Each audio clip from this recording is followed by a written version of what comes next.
So in this part of this video, you're putting a poem, my poem, onto onto the canvas. So can you talk a little bit about your process here? Using words to start a painting has been a part of my process for a long time. It helps to set intention for me. It helps to get something down on this white blank space. To being mindful in the moment because I'm thinking about the words that I'm putting on there. And then it's just so much richer because it's your poem and it's a part of one of your poems that I really love.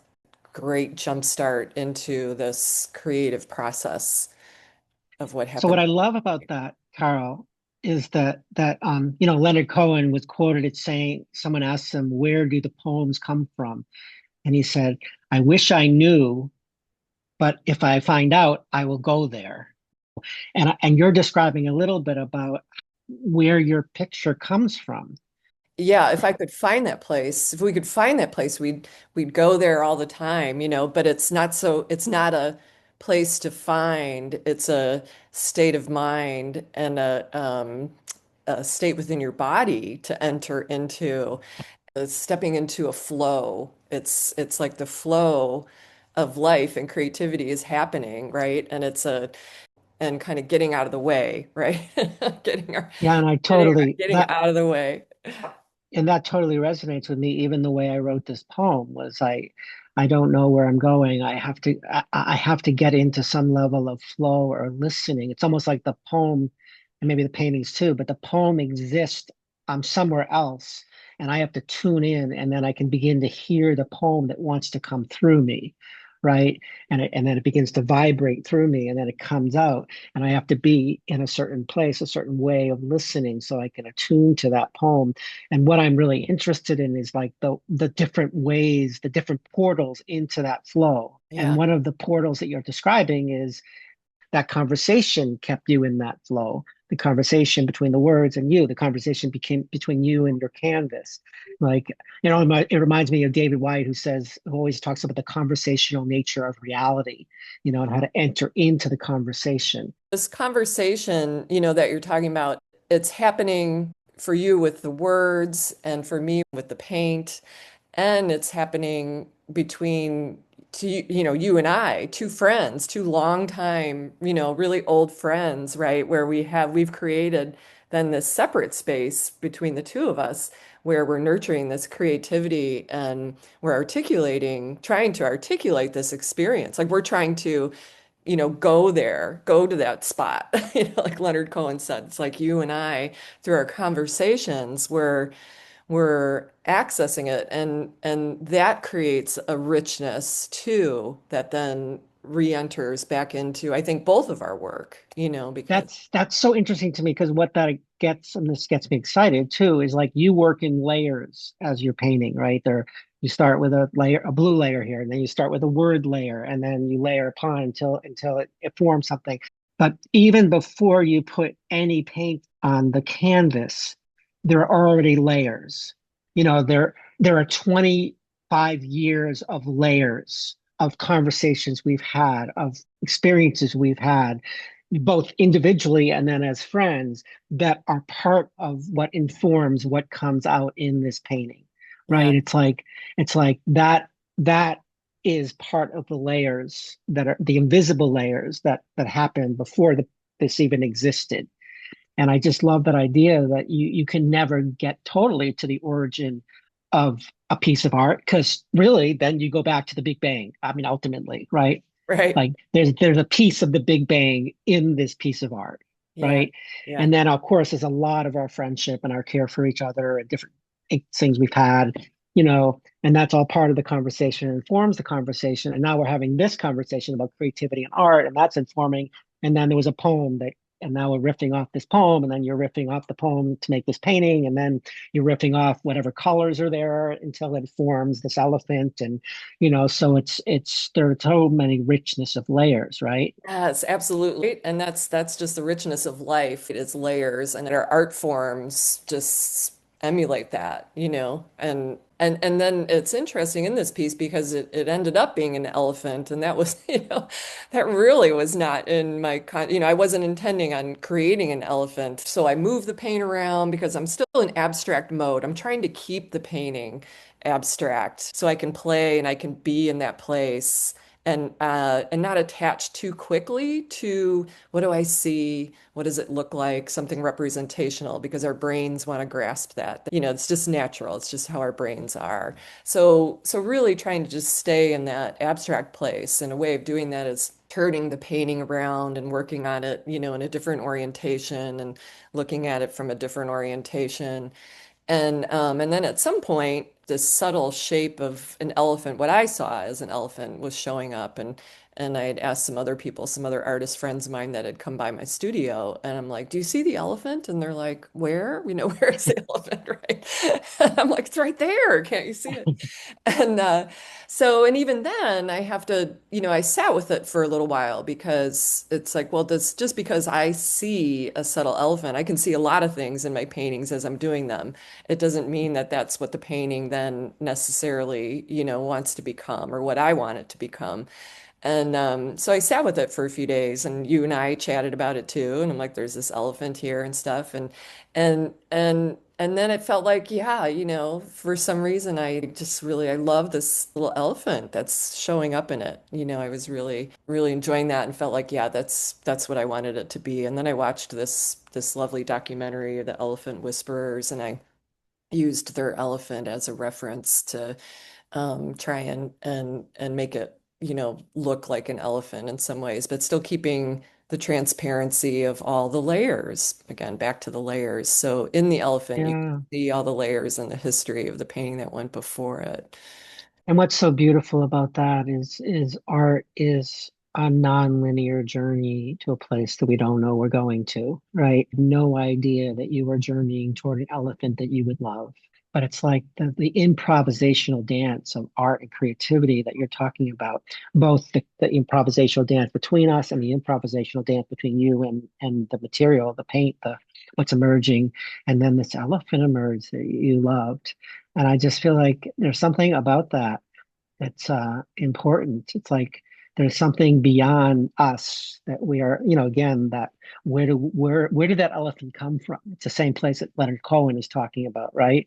And Hmm. like that elephant came from that place that songs come from, and stars are born, and planets are made. It emerged from the murkiness of where everything comes from, the emptiness from which everything comes from. Yes, And I love that. And the only way to find out what wants to be born is to engage in the conversation, that's right? right. To Yeah. enter into the flow. That's so beautiful. It is. And then that's where the name came from because the title is your words, falling through your senses to a new reality. And you were describing the The process, process. and Yeah. as you do so well, you took all that big conversation, and you came up with this really poignant, and I was like, that's it. That's what the title is, and that's what this piece is. Uh, It's exactly, it's falling through your senses to a new reality. and the new And it's reality, falling, it's not going, it's not right, traveling, right. it's not, trying, it's not. Yeah, it's falling, and I love the idea that you fell through your senses to a new reality, meaning you fell through your senses and hit an elephant. Yes, You're like, wow, where did that come from? right?